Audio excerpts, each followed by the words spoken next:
তাহলে আমি সেই অপরাধী হতে চাই। এই জন্য যদি আমার বিচার হয় তাহলে বিচার হবে।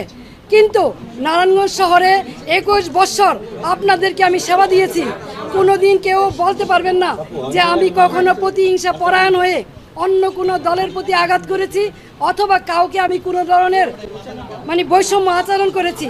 দলমতের ঊর্ধ্বে উঠে নিজের দলের ভিতরে থেকে তারপরও মানুষের কল্যাণে কাজ করার চেষ্টা করেছি।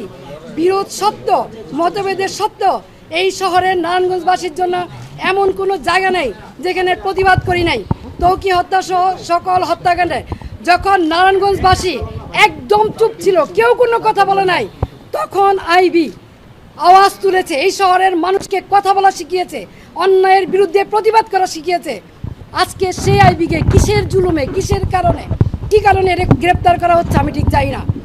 কিন্তু যেহেতু আমাকে গ্রেপ্তার করা হচ্ছে, আমি নারায়ণগঞ্জবাসীর কাছে একটাই অনুরোধ করব, আপনারা যেভাবে আমার পাশে ছিলেন, আমার পরিবারের পাশে ছিলেন, আমার পাশে থাকবেন। আপনারা সকলেই জানেন 1 মাস হয়নি আমার ছোটো ভাই, অত্যন্ত আদরের ছোটো ভাই মোহাম্মদ আলী রাজা রিপনকে আমরা হারিয়েছি।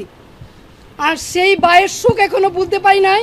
3টা ছোট ছোট বাচ্চা, নাবালক বাচ্চা, তার মাঝখান দিয়ে আমাকে এইভাবে অ্যারেস্ট করা হলো, যেখানে আমার বড় ভাই নাই, বোন নাই, আমি সবার বড়। 3টা ছোট ছোট বাচ্চা এবং 1 মাস হয়নি আমার ভাই মারা গেছে এবং ওদের মাও নাই। 4 বছর আগে ওদের মা মারা গেছে। এই অবস্থায় কি কারণে? আমি কি কোনো জুলুমবাজ? আমি কি হত্যা করেছি?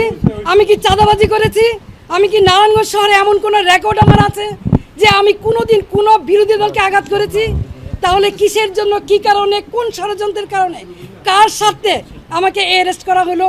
আমিও প্রশাসনের কাছে জানতে চাই।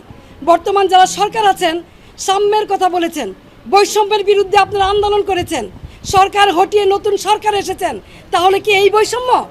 তাহলে অনেস্ট রাজনীতির, সততার কিসয় মূল্যায়ন? আমি তো বাড়িতেই ছিলাম, আমি তো পালাই নেই, তাহলে এইভাবে আমাকে অ্যারেস্ট করতে হলো কেন? সেই জবাব জনগণের কাছে চাই, জনগণই দিবে ইনশাল্লাহ। জয় বাংলা।